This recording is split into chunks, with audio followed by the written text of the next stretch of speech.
All right, welcome back to Lockdown Sports. I'm tired, I'm hungover, I'm all of the above, and some of Turkey's players may also feel that way. I've got Tom with me. We're going to break down all of the Euros from today. We'll start off there, of course, with Turkey Portugal. I did not actually know there was an 11 p.m. kickoff last night, which was a horrific decision considering how every game I feel, Tom, with two weak teams just turns to be a blockbuster so far in the Euros. I think it's one of those in whatever sport, but especially we sort of draw Mm. the parallels in football in regards to we all say we love football and we do love football, but in regards, well, we love the stories, we love the big names, and Mm. we get excited about sort of I said your Portugals, your Belgiums, your Italy's, France, Netherlands, etc. We don't watch the Georgians play, we don't watch the Czechs play. So those names Exactly. aren't sort of sexy to us. So do you really sort of get invested into it? Well, we like to think we do, but do we really? And probably not. But sometimes those football, which we have seen throughout the tournament, Mm. usually is the best games. And whether that's because maybe they're underrated, maybe they are just very good players and very good teams, Yeah. or these sort of players and teams to take the opportunity to step up on the big stage. Yeah, it's probably a mix of both, but I'm so past that whole narrative with these teams, and we'll get into Romania, Belgium after, but I'm so past that narrative that they're just giving it a go because if you keep thinking that, then at a club level, you wouldn't even think to buy some of these players in general until you see them in your league with probably a weaker team, and that's like the usual path, right? For Aussie players, for any foreign players from Asia, you have to prove yourself in the lower levels. It's very rare to get that immediate sort of like call up. Well, it's one of those players. Let's just draw your Manchester United hat on it. If we wanted to buy one of these players, one of the Georgian Mm, players, or one of the Czech players, or Romania, etc., even if we don't know about it, a club could come in and demand 40, 50 million, and Manchester United would yeah. sort of have to pay that. So if that type of quality is out on the pitch, well, that's Mm, quality. So I just think maybe we're a little bit naive and a little bit not disrespectful as football fans, but there is obviously an element of that, no doubt. yeah. Well, let's get into the game because obviously this is something that we weren't able to watch with our late night kickoff. So the big moments, of course. First goal, I think it was Bernardo Silva. Second goal is probably going to get a lot of replays on Twitter, where Cancelo has played through either a horrible or a perfect ball, depending on what your mindset is in life. And Ronaldo can't get through to the end of it. Defender gets there easily, very easily, plays it back to the keeper as the keeper is running forward. And that's a calamity in the truest sense of that word. And I just want to know what you're definitely blaming the player or the keeper. Mate, well, yeah, both obviously hugely at fault. In regards to my first sort of thought on that goal was just sort of the comedic value of Cristiano Ronaldo in terms of Cancelo. Was the pass on to Ronaldo? Maybe not, but it was just, okay, it's Ronaldo, so I have to pass it to Ronaldo. And Ronaldo made 7 different runs, and by the time Cancelo said, okay, I'll finally give it to him, they're obviously on different wavelengths. So they get the pass completely wrong from a Portugal aspect. The Mm. reason I would blame it more so on the defender is rule number one: if you're going to pass back to the goalkeeper, that is fine. Of course, it's a growing trend in football, and I think that rightfully so. You don't pass it between the goalposts. And I just think any pass back to the goal, just in case something happens, in case it hits a bobble and the goalkeeper air swings the ball, it can so obviously trickle in. So don't pass it between the posts. And I think that is sort of rule number one. And just in that space, like he surely knows Ronaldo's gone the other way. So he surely knows there's no pressure on him. Now, again, that's easy Yeah. for me to say on the couch in terms I'm not sure sort of what his line of vision has picked up. But he's also hit the pass with a little bit of power. Like you look at Guardiola and Edison and sort of Ortega in the FA Cup final, like you can see that, but it's one of those in terms of really close together. Okay, I've got to try and get something on it, and sort of they're that close, and the power will take the ball past them. This Mm. one, just with no pressure to put that much pepper on the pass to go past him, was just it was crazy. And look, the goalkeeper obviously with managers and coaches will look at that and say it's a communication issue, which I'm sure it is. But I do look at the defender, and everyone needs to take responsibility for their own actions. And if he doesn't pass the ball like that, it's not a goal. So regardless of what the goalkeeper's doing, But as I say, a comical goal, and I think every tournament definitely needs one of those. Yeah, yeah. It ups the entertainment value. We were talking yesterday about how the bigger games in the tournament, they're usually flat. Now, I don't want every game to be entertaining because of this, but it's fun. It's fun. And something that was probably not as funny, but to Manchester United fans that saw this relationship play out, I think it is. We were talking about it before stream. Ronaldo's through on goal, and he actually passes across the frame to Bruno Fernandes to make it 3-0, essentially secure top spot in their group, game set and Well, do you match. think? Do you think on that in regards to look? Mm, We see the funny side of that in regards to okay, that's usually the other way, and Ronaldo's on the end of that, and you can imagine the reaction if Ronaldo's in that position and Bruno Fernandes was to shoot, Ronaldo's arms will be up, etc. I looked at mm, that and straight away I thought Ronaldo's passing this. And one, I think Ronaldo probably does get a little bit of disrespect in the amount of times he does assist players in terms of he does look for other players. Like, yes, he is selfish, of course, a huge element, but there are yeah. many times throughout his career where he does sort of find that pass. Now, not often, but I think that is not an underrated part of his game, but maybe a little bit sort of undervalued in terms of the amount of assists Yeah. he does have over his time. But I looked at it when Ronaldo went through, and this is off the back of a lean few years for Ronaldo, a lean international tournament recently for Ronaldo.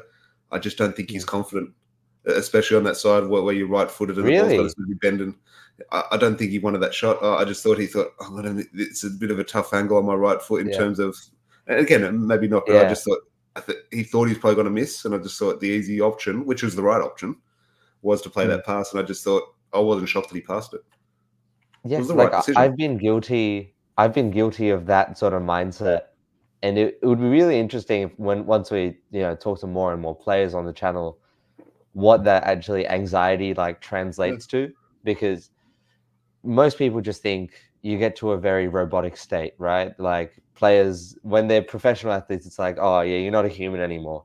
And that seems to be the narrative. It's like, why didn't he do this? And then you go back to it, and all of that performance anxiety can still be there. Still be there. Same feeling when you're waking up for a game when you're a kid. I don't know if that like essentially disappears at all. Have you felt that like anxiety, like just never leave? Yeah, confidence is the weirdest thing in any sport. Mm, It's crazy sort of the impact it can have on you. And yeah, if someone's through on goal and Ronaldo scored 3 goals in the last 3 games, he doesn't even think twice there. He sort of rockets that into the bottom corner with the feeling around him and his place in the Portugal team and he needs to score. And if he doesn't score, well, what's he really bringing to the team? There is that pressure because there's no doubt. And is this a selfish thing or is this a national thing for Ronaldo in regards to his desire to win this tournament? Does he want to win it for him or does he want to win it for Portugal? Who knows? But there is a huge desire to win the tournament, and that comes with pressure. And he is human, as confident as he is, and as sort of arrogant as he is at times. He's human. He knows that he's slowing down. He knows that he's not performing like he used to. He knows that. oh, No, yeah, I, deep down he does, and that's what annoys him most, probably, yeah, in regards yeah. to that's probably eating away at him, knowing that he's not going to reach the heights, knowing Mm, that he's not going to achieve what he used to achieve. And as I said, we have very different mindsets. We have different mindsets as non-professional players to a professional player. Ronaldo has a different mindset to professional players. Ronaldo and Messi reach at different levels, so you sort of you do treat them a little bit different, or sort of you do evaluate them a little bit different. So look, here we are, not even criticising Ronaldo because I do believe it was the right decision to pass the ball and get the assist. So why yeah, on earth are we having a discussion around this? But I do think we yeah, do look at Ronaldo a little bit different. And yeah, ultimately it's a good pass, good assist. But I do think he is struggling mentally in regards to deep down. He knows he shouldn't be playing for Portugal at the moment, but he knows he wants to. He knows he needs to fulfill whatever he wants to sort of reach. So it's a tricky spot for Ronaldo. This won't hurt his chances in regards to keeping his spot, and mm, it'll help confidence-wise as well. No doubt, even though it's not a goal, it's a goal contribution, which at the end of the day is just as important team-wise. yeah. Team wise, and also I guess whether you like it or not, these numbers are going to be inevitably part of legacy talk, which happens at the pub, happens on TV a bit too much. I wish they just stuck to the game, left left that sort of the narrative part of the game just to, the pub and just casual chats with your friends. But we see more and more of that just narrative discussion on TV. And I guess one thing that I'm sure most television networks were unhappy with was Belgium and Romania being the night kickoff. I don't think anyone wanted that.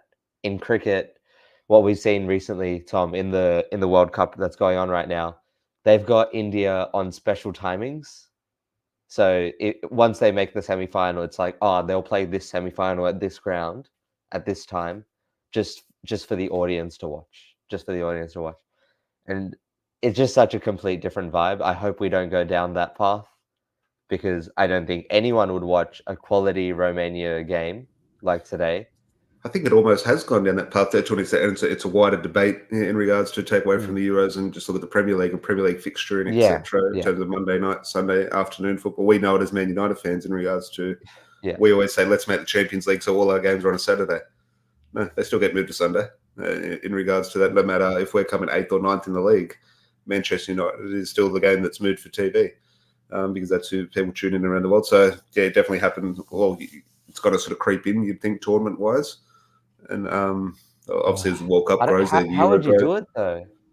How would you do it? Just once they qualify, what happens in the cricket? Just France is playing. This is their timeline. This is their time zone. Just move them here. Yeah, well, I guess depends on not the venue, but the country. You do look at America, how many time zones they have in terms of countries will be based in a certain city, probably, or a certain state, etc., to sort of limit the travelling. Maybe there could be sort of a little bit of room for manoeuvre, and I definitely don't have the answers to how it could be done, but TV across all sports, but especially football, is the growing power. And look, they've got smarter minds than me to figure out a way, and if they can get the most eyes on prime time, they'll find a way to do it. Yeah, let's see how it plays out. But what I took away from today's game, apart from Romania actually playing really well, we'll get into that shortly, but we're going to start talking about Lukaku at some point, right? Early in the game, first, second minute, obviously lays it off for Tielemans, grabs an assist. Tielemans with... If Tielemans was good at anything, if you're ever going to tell your grandkids about Tielemans, he had a nice shot. And second half, De Bruyne runs through after a long ball from the keeper. Might have even been a goal kick and just slots it in, drives it hard and low. But Lukaku, another disallowed goal, 3 for the tournament now. Only 2 games in. Honestly, every Lukaku game that you watch recently, it's like he could have this exact same game and we'd be talking about this guy as one of the best players in the world. It was so easy for Haaland to get there. To take this tournament / this game and expand it out over his career. Whether you want to look at a Lukaku performance over 90 minutes or over 9 years, the Lukaku story is the same. I feel like there were times where it was not like this. When he was with us during the first season in 2017, I felt like I just had a good striker. I didn't feel like, he's clunky or anything. But that second season, he came back from the World Cup time, and he was just a different size. The way he was playing was different. His movement was different. Obviously, he said he had that stomach issue, which was misdiagnosed. But we're sitting here 5-6 years away from that moment. Stomach issue or not, I don't know what the health side of things is like. Not to speculate, of course, but right now he's not even making runs into the box with the same venom that he used to, and that's just the non-negotiable for me with Lukaku. Like, for someone that was thought of as a target man, he was actually very good going in behind, and that's what his game was modeled off. There's almost, again, not to speculate on his mindset, not to question his integrity or professionalism, but you do look at that time coming into Manchester United or sort of his spell at Everton or sort of the first couple of years at Belgium, etc. He was always that player that was, okay, he's got to kick on and now make it. Like, he's got to take that next step, and now he's going to become the striker that we all think he's going to be. So he's always not been that sort of Jesse Lingard debate in regards to always a young player. And suddenly he's 33 years old and he's still this young player coming through. But in that aspect, he's almost ready to sort of become that player. And I just think, I don't know if that ever really sort of came. Did it come into Milan? Did it come at Manchester United? I don't think it really ever arrived. But in his mind, in regards to what he has, I'd say, sort of achieved, and I say achieved in regards to his status in the game and his financials, etc., maybe it has come to him sort of off the field, and he believes he has reached a level in the game where he doesn't need to do that work. He doesn't need to prove himself. He doesn't need to sort of prove himself to a manager. Okay, I'm this man. Maybe he just believes he is that man. And look at Belgium. He plays for Belgium every time. He plays for whatever club he is at. I just think maybe deep down he doesn't think. I'm not saying he doesn't work hard. Obviously, he obviously does work hard, especially at training in regards to his game. But in terms of those extra 2%ers or 5%ers on a Saturday, yeah, I just don't. I'd say that little burst, that little. Okay, does he need to make that running behind? Okay, probably yes, but will he choose to? Maybe not. So that is where I would look at. I don't want to compare him to Ronaldo, but Ronaldo's not making that because he doesn't have to. He's achieved everything before. Lukaku, does he need to do that run? Probably does need to do that run, but maybe mindset he says, well, I don't need to. I'm Romelu Lukaku. Yeah. That's not to criticize him, but I just forget the ego side of things. The ego side of things, I think, comes into play when is he going to track back or not? Is he going to look engaged? But this is the one thing that I know him for, Tom. Like this is where he makes his bread and butter. This is everything that he does. Physical part of the game in terms of fitness. Well, and you're right, it is tracking back, doing that sort of running, which no one sort of really appreciates.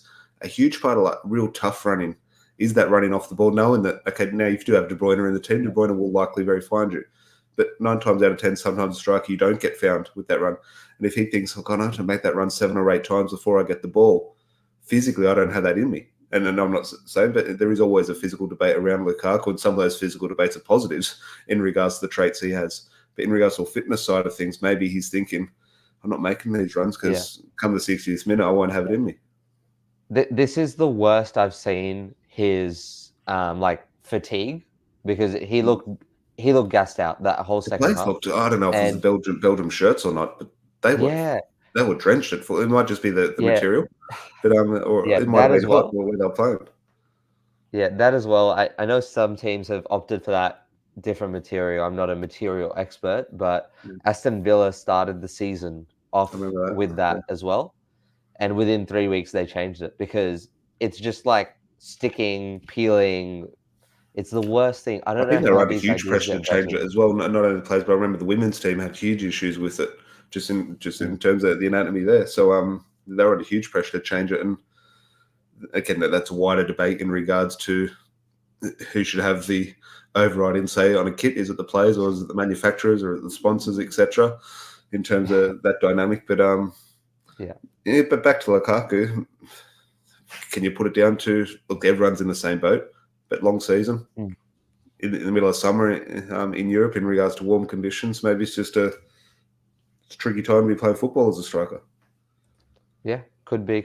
And of course, he is putting in a lot of work in terms of what that Belgium team needs for him, because it's not the Belgium team of 2018, not even the Belgian team of 2021 or 2022. This is probably as weak as I've seen it the last couple of tournaments.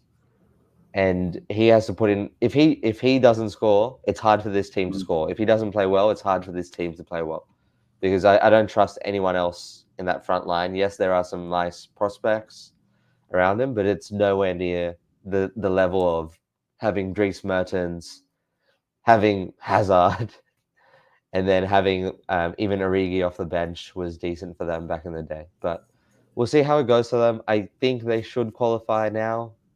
They lost the first game. They won this one.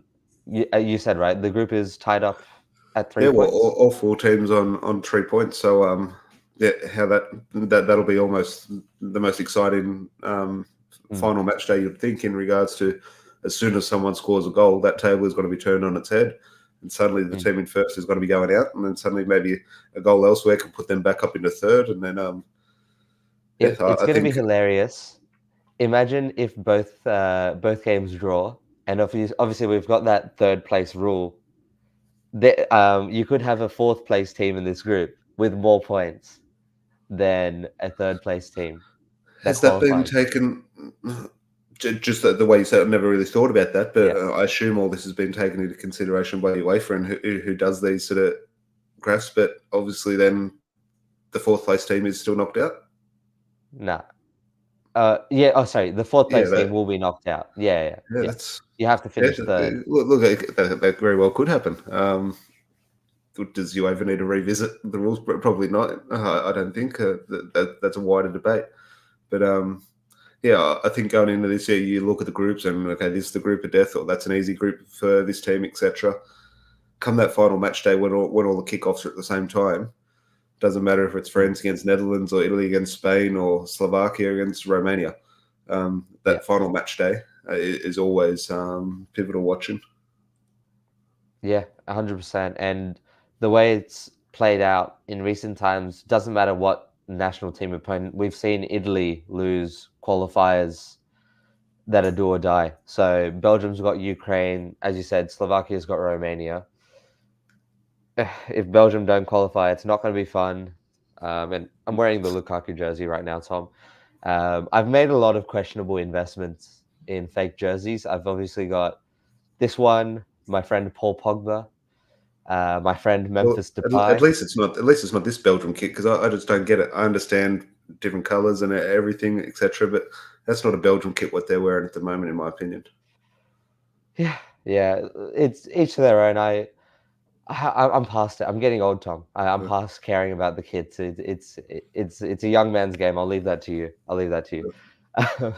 But the last thing I guess I wanted to talk about was Kevin De Bruyne, because so much is made of what international football is about and how it's more suited to someone like Bruno Fernandes, like we saw today from him, another excellent game. But to talk on Kevin De Bruyne, this is one of the better Kevin De Bruyne tournaments at international level. I feel like if you didn't know anything about football, you watch this game, he's probably your man of the match last couple of games. How have you felt he's played to start? I make no sort of secret. It's unfortunate because he does play on the blue half of Manchester, but for the last 10 years, I think he's been the best player in the world.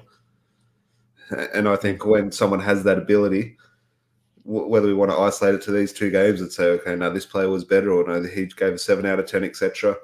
If the best player in the world is out there and plays relatively well, he's going to be man of the match for me. And yeah, you can look at tournaments, say, okay, maybe he hasn't been great in this tournament. Well, a tournament potentially is 3 games. If you extended that out to 23 games and half a season, we probably would have ended up being the best player of the tournament, sort of thing, because I do believe that's how good he is. So he is turning it on at the moment for Belgium. Is that because of international football or club football, etc.? You mentioned Bruno Fernandes there in regards to what suits a player or what suits a system, what suits a country, etc. I just think Kevin De Bruyne, unfortunately, just is one of the best players. Whether I'd call him the best player in the world now, maybe he has potentially slowed down a little bit over the last year or two, and that's natural in regards to there's obviously been huge demand on him. He's obviously picked up 1 or 2 injuries as well, which has definitely knocked him back a peg or two. But yeah, when De Bruyne plays, and if he plays well, no one's getting near him, in my opinion. Yeah, it was a scary feeling seeing him come back to the Premier League. Obviously, that game against Newcastle, comes off the bench and scores, grabs an assist, wins the game in the dying minutes. And he was sort of just walking around the place, sort of just taking it very casually. And I was like, we can sell this in 2 ways. He's either not conditioned, or we can say the game's so easy for him. He's just walking around, picking his passes, doing what like Messi and Ronaldo do in the dying minutes of games just because they can. And he was playing with that level of class first game back from injury. But now when you see him in Belgium, after so many criticisms, they lost the FA Cup, they lost out in the Champions League as well, and he was subbed off both times. But he's actually putting in a 90-minute show where he's running around, he's running through on goal, he's playing with that intensity that I think we forgot about Kevin De Bruyne, because the earlier part of him coming to City, he was a very aggressive player. He's a very aggressive player. I don't know. We talked about sort of Ronaldo sort of being desperate to keep his spot in the Portugal team. As Kevin De Bruyne got to the stage where he's a little bit desperate to finally do something for Belgium in regards to he's not going to win. He's not going to win the next World Cup. is this the only time they're going to do something? Is maybe let's sort of kick on with it now. Yeah, I was worried you were going to say, is he going to have a spot in the team like Ronaldo? No. Oh, no. Because, I think in midfield, in terms of Kevin De Bruyne will be able to adapt his game. Now, Ronaldo has adapted his game, but not to what a team needs. You could see De Bruyne, I'm not saying he wants to or he will develop into a sort of a world-class number 6. I could see Kevin De Bruyne dropping into midfield and just sort of playing in front of the back four. Whether he does that well enough, we'll see in time. But I think he could adapt his game to suit a team. You can have his class. So in midfield, in terms of playing a lone striker, there are physical requirements. And so obviously Ronaldo comes up short a little bit there. Yeah. This is probably the most anti-Ronaldo chat we've had between me and you, being Man United fans. I've always been a proponent of the anti-Ronaldo talk the last 2.5 years, so it's nice to see you. In saying that, though, the way that I wouldn't say the way Portugal play, but Portugal are one of the better teams here. In sort of, I don't know, 8 out of the 10 games, you would assume Portugal to be the better team against their opponent. The way they play, or the way those games would unfold, there is a case to have Ronaldo in the team. Now, is that with a second striker? Is that? I think against the big teams, if you come up against Spain or Germany or France, I don't think you can play Ronaldo in regards to it is 11v11. But I think against Turkey or something, there is room for Ronaldo. That's not to say he should be playing, but I just think he's a hell of a weapon. He's a hell of an option to have. If you're going to take 26 players, Ronaldo is going to be in your top 14, 15 players. Yeah, maybe.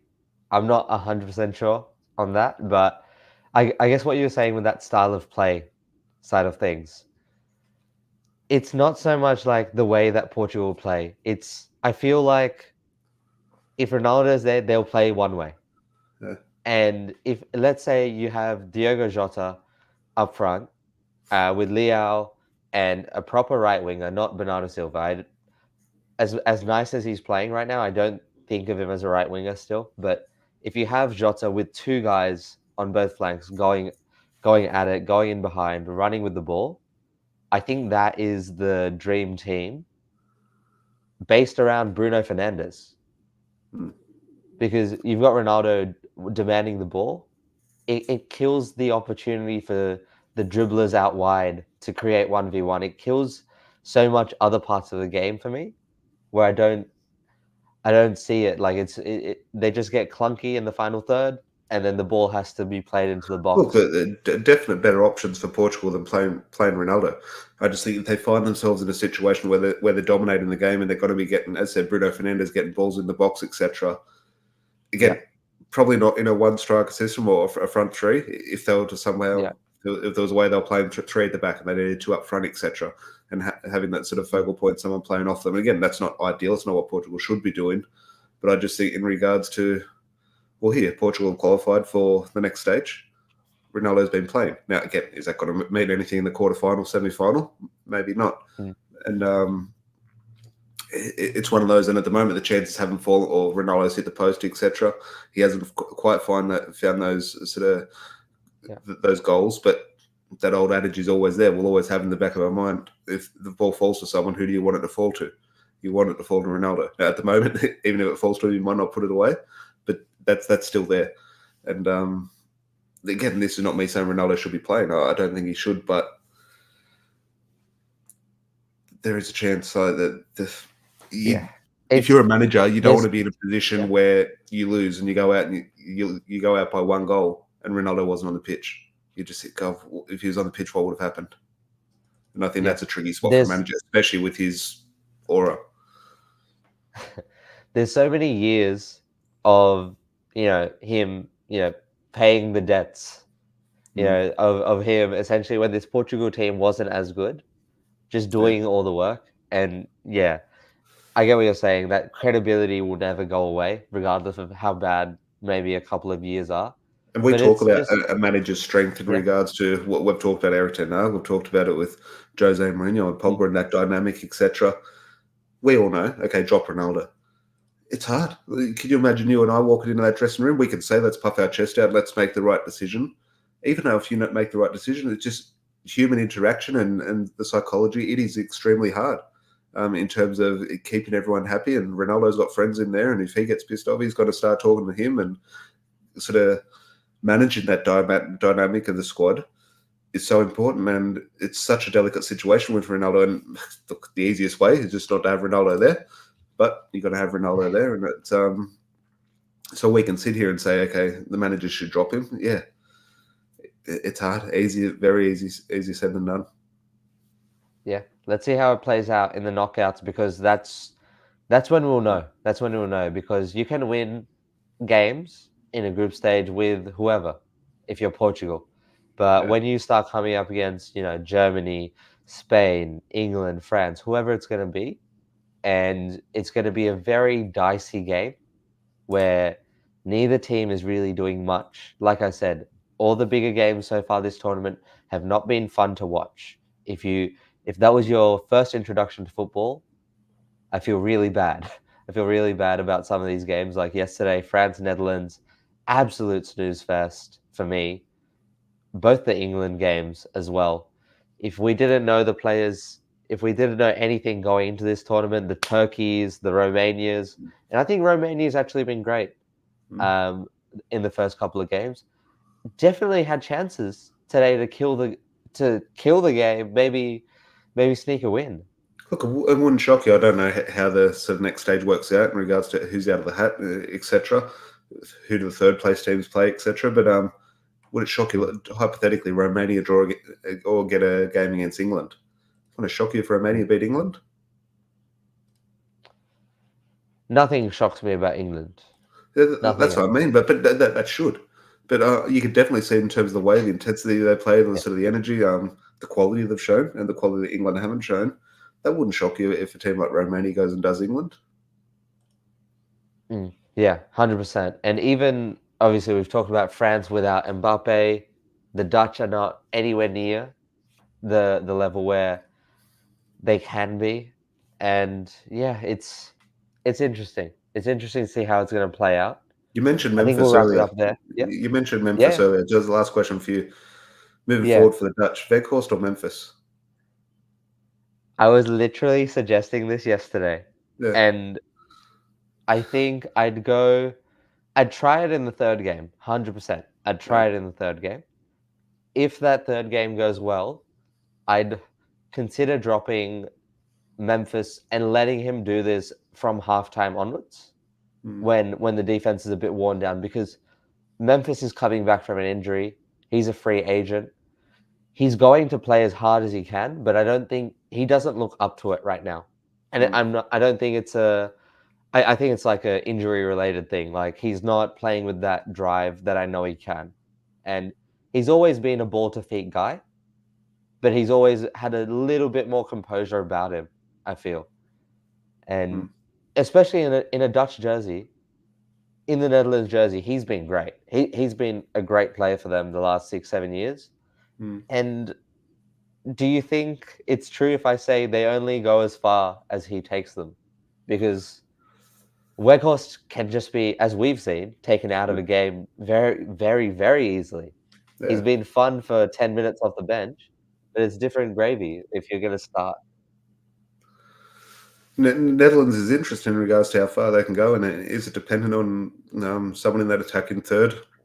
Yes, but I maybe also look at it, that back three, or I look at the back two in terms of at the moment, De Ligt and Virgil van Dijk. And I just think, or especially Virgil van Dijk, in regards to obviously his partner can change, but he's one of those players like Kevin De Bruyne. You hate it that he's been the best player in the world. Virgil van Dijk obviously isn't the best centre back in the world now, but for 5 or 6 years he was. Oh, well, we never admitted it. We said, no, he's not, but he definitely has been. And he's one of those players, if he sort of can get a striker in his pocket, it's going to be hard for that striker. So I would almost look at Netherlands in regards to their best chances being how well Virgil van Dijk plays. Okay, yeah, I think that's fair, but I would like to say they have got one mean defensive unit. Yeah. Ake, De Vries, Dumfries, and obviously Frimpong's doubling up on that right side. And then you've got, obviously, Daley Blind on the bench, Mickey van der Ven on the bench. So many options they've got. Well, that Van der And Ven, I I'll feel be like, playing him. And look, they're yeah, solid enough across the board. But he's a player. I think he is. Whether he's going to move or not, I don't think so. But yeah, he's a player for me. I think he's. I assume quite young. I don't know the age in front of me. I assume a young player. And for me, he's someone who's definitely got a step to take in his career. yeah. I'm gonna do that check where I check if he's older than me or not. He's 1 month older than me. Thank God. I've got 1 month, Tom, Still time to for you. start playing for Tottenham. Still time on the way. Thanks so much for watching, fellas. We're doing daily live streams for the Euros. Please hit the subscribe button. Please hit the like button. It helps grow the channel. And to be honest, 2, 3 years into this channel needs to keep growing. It's been a great year of producing content. We want to put more and more out for you. Thanks again for coming on, Tom. We'll have Tom's links in the description below. Stay tuned for more. Tom does. Might as well plug yourself, Tom. We've got a few people watching. Talk about the Yeah, so podcast. an audio only podcast. So off YouTube now, but hated, adored, never ignored. Type that into your podcast apps. And yeah, so especially during pre-season or the off-season for Manchester United, instead of having all the transfer discussions, we'll be sort of having more sort of wider, in-depth discussions about certain issues. We've got a few sort of ex-players who are going to jump on over the next couple of months. So just Manchester United content, but away from are we going to sign? Who's the current link? I'm not Yeah. sure Are who we we're going to currently sign linked the? with. Who should we buy? Are we going to beat Bournemouth on a Tuesday morning? All Yeah. of the usual podcast stuff. Tom's very good at this. He's looked at it and it's like, I do this anyways with my friends. What value can I actually provide? And it's the little things about being a Man United fan that you don't hear enough about, you know? Mm. And I think it's honestly one of the best Man United podcasts, I would say, because it's just refreshing. It's just you don't see enough of it. Well, we have to get enjoyment somewhere because Man United haven't given us enough enjoyment over the last 10 years. So we need to change it up where we can. But appreciate that and definitely appreciate jumping on here. And it's been a good tournament so far. It needs to finish off and finish a good tournament. But so far, a little bit skeptical coming into it in regards to the long season, who's fit, who's available, who's the favourite, etc. But I think it has been a very good tournament. Fingers crossed it continues that way. Let's see how it goes. Anyways, fellas, that's all for today. Stay tuned, stay locked in. Bye for now. Cheers, mate.